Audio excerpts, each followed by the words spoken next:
Hello dear parents, कैसे हैं आप लोग। मैं डॉक्टर दीपक चतुर्वेदी आज आपके सामने एक कॉमन सा टॉपिक है बुखार। एक्चुअली मेरे पास पेरेंट्स के बहुत मैसेज आए और जब भी ओपीडी में आते हैं तो बोलते हैं डॉक्टर साहब आपके और वीडियो तो बहुत अच्छे, बट मेरे को बुखार पे एक ज़रूर वीडियो बना के भेजिए या आप जानकारी दीजिए। तो मैंने सोचा कि चलो ठीक है, इसी पे एक वीडियो बनाया जाए। तो फ्रेंड्स, आज मैं आपको बता रहा हूँ बच्चों में बुखार के 8 से 10 सामान्य लेकिन बहुत ज़रूरी कारण, जिसमें हमें क्या करना है और कैसे बच्चे के बुखार को हमें ट्रीट करना है या उसको आगे लेके जाना है।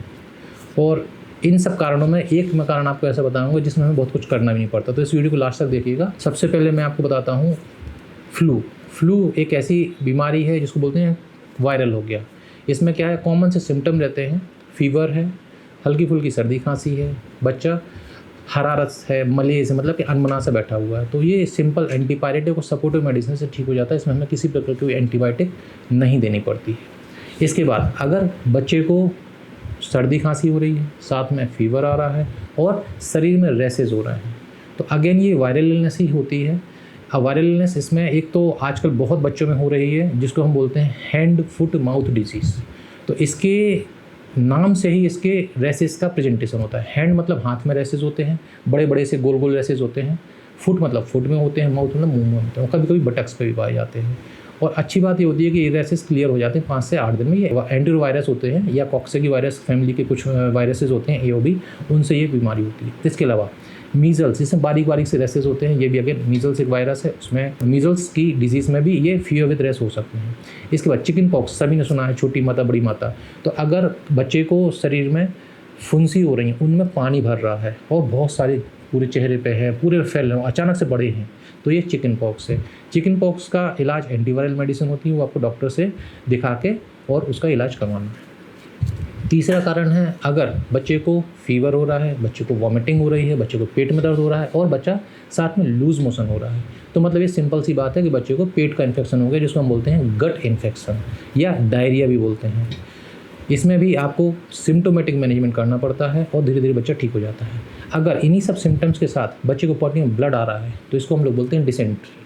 तो डिसेंट्री कुछ पैरासिटिक इन्फेक्शंस या अगर कोई बैक्टीरियल इन्फेक्शन ज़्यादा हो गया तो डिसेंट्री कर सकता है। तो अगेन आपको सिम्टोमेटिक मैनेजमेंट करना है और ज़रूरत के अनुसार अगर डॉक्टर बोल रहे हैं तो एंटीबायोटिक देनी पड़ती है। इसके बाद ये देखा जाता है कि अगर फीवर है, वॉमिटिंग है, पेट में दर्द हो रहा है और बच्चा बहुत ज़्यादा अनमना है और फीवर खासकर स्टेप लैडर पैटर्न में जा रहा है, मतलब कि पहले फीवर 99 हुआ, फिर 99.5, फिर 100, 101, 102, 103, कभी कभी तो 104, 105 तक भी फीवर जा सकता है। तो इसको बोलते हैं स्टेप लैडर पैटर्न फीवर।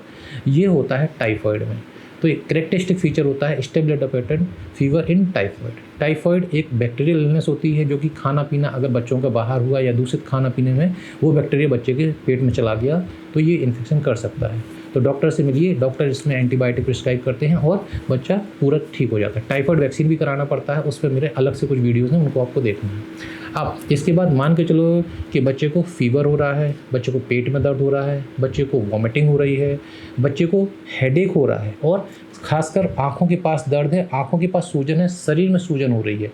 इसमें हम बोलते हैं रेट्रो ऑर्बिटल पेन, आँखों के पास बहुत सीवियर पेन हो रहा है, पेट दर्द हो रहा है।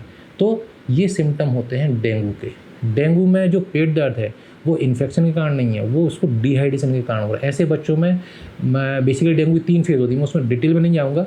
तो जब क्रिटिकल फेज़ होती है तो उसमें क्या होता है, प्लाज्मा लीक होता है, तो बच्चे का बीपी गिरना, बच्चे को डिहाइड्रेशन होना और बच्चे को अन्य समस्याएं होती हैं। तो इसमें हमें डॉक्टर से मिलके जो डेंगू की सिम्टोमेटिक और सपोर्टिव इलाज होते हैं वो करने पड़ते हैं। कुछ डेंगू के इलाज ओपीडी बेसिस पे भी आते हैं। अगर सीवियरिटी ज़्यादा है, तीव्रता ज़्यादा है सिम्टम्स की, तो कभी कोई बच्चों को भर्ती करके इलाज करना पड़ता है। अब इन्हीं सब सिम्टम्स में साथ में जॉइंट पेन अगर ऐड हो जाता है तो हम बोलते हैं कि ये चिकनगुनिया फीवर है। चिकनगुनिया अगेन डेंगू की ही फैमिली के कुछ वायरसेस, चिकनगुनिया वायरसेस होते हैं, वो भी जो कि हमारे एडिस मच्छर से काटने से होते हैं। तो चिकनगुनिया फीवर का अगेन थोड़ा सा सिम्टोमेटिक सपोर्टिव इलाज होता है। इसके बाद अगर बच्चे को फीवर हो रहा है, बच्चे को वॉमिटिंग हो रही है, बच्चे को लोअर एब्डोमिनल पेन, खासकर अम्बिलिकस के नीचे, अगर मतलब तुड़ी के नीचे पेन हो रहा है और बच्चा अनमना है, बच्चे को पेशाब करने में जलन हो रही है, बच्चे को पेशाब पीली आ रही है या बच्चा पेशाब होल्ड कर रहा है, तो मतलब बच्चे को यूटीआई है। इसमें सबसे इंपॉर्टेंट फीवर की बात होती है कि fever with chills and rigor होते हैं, मतलब कि बहुत ज़्यादा कपकपी के साथ फीवर आता है। ऐसा हमें प्रतीत होता है कि ये मलेरिया है, लेकिन दोस्तों मलेरिया का इंसिडेंस बहुत कम हो गया है। गवर्नमेंट की अपने जो भी उन्होंने स्ट्रेटजीज अपनाई हैं, मच्छर को पनपने नहीं दे रहे हैं, और जो भी छिड़काव करते हैं गवर्नमेंट समय समय पे, इससे मलेरिया का इंसिडेंस बहुत कम हो गया है। तो हमें मलेरिया से यूटीआई को कंफ्यूज नहीं होना है। यूटीआई एक अलग से ही बीमारी होती है जिसको हमें टाइमली ट्रीट करना बहुत ज़रूरी है। इसके बाद एक गंभीर बीमारी है जिसको हम बोलते हैं एन्सेफेलाइटिस या मेनिंजाइटिस। इसमें बच्चे को फीवर होता है, बच्चे को वॉमिटिंग होती है, बच्चे में बिहेवियरल चेंजेस आने लगते हैं। मतलब जब आप कह रहे हो कि बच्चा हमारा ऐसा नहीं था, बच्चा चिल्ला रहा है, बच्चा झटके आ रहे बच्चे को, बच्चा बीच बीच में बेहोश हो रहा है, वॉमिटिंग इतनी हो रही है कि पूरा प्रोजेक्टाइल वॉमिटिंग हो रही है, तो ये हमारे बच्चे को एक्यूट मेनिंगो एन्सेफेलाइटिस सिंड्रोम एक ऐसी बीमारी होती है जो कि दिमाग के इन्फेक्शन की ओर दर्शाती है। तो हमें ध्यान रखना है कि तुरंत अगर ऐसे कुछ सिम्टम्स हैं तो हमें नज़दीकी डॉक्टर से मिलना है। इसके बाद मैंने आपको बोला था कि वीडियो के लास्ट में मैं आपको बताऊंगा एक बहुत कॉमन सा फीवर का कॉज जो कि होता है पोस्ट वैक्सीनेशन। तो अधिकतर ये देखा गया है कि जैसे कि 1.5 महीना, 2.5 महीना, 3.5 महीना, इसके बाद 16 से 18 महीना और 5 से 6 साल में हम डीपीटी का वैक्सीन, डिप्थीरिया पर्ट्यूसिस टिटनेस का एक कॉमन जो कॉम्बिनेशन वैक्सीन आता है वो लगवाते हैं।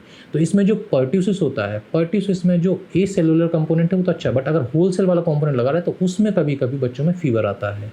तो ये करना कुछ नहीं है, इसमें सिंपल एंटीपायरेटिक या फीवर की दवाई देने से ही ठीक हो जाते हैं। तो फ्रेंड्स, ये मैंने आपको 8 से 10 ऐसे कारण बताए जो कि बहुत कॉमन से हैं, समाज में बहुत हो रहे हैं, आपके घर में होगा या पड़ोसी के घर में किसी न किसी बच्चे को या एडल्ट को भी यही सब कॉमन काजेस के कारण फीवर होता है। तो इसमें सबसे इंपॉर्टेंट क्या है, सेल्फ मेडिकेशन नहीं करना है, आपको ज़रूर डॉक्टर के पास जाना है। अगर डॉक्टर बोल रहा है एंटीबायोटिक की ज़रूरत है तो एंटीबायोटिक यूज़ करिएगा। बहुत से फीवर बिना एंटीबायोटिक के ठीक हो जाते हैं। So friends, thank you. मेरे ख्याल से मेरे द्वारा दी गई जानकारी से आपको कुछ लाभ मिला होगा। उसके बाद भी आपको कुछ कन्फ्यूजन आप मेरे से पूछ सकते हैं।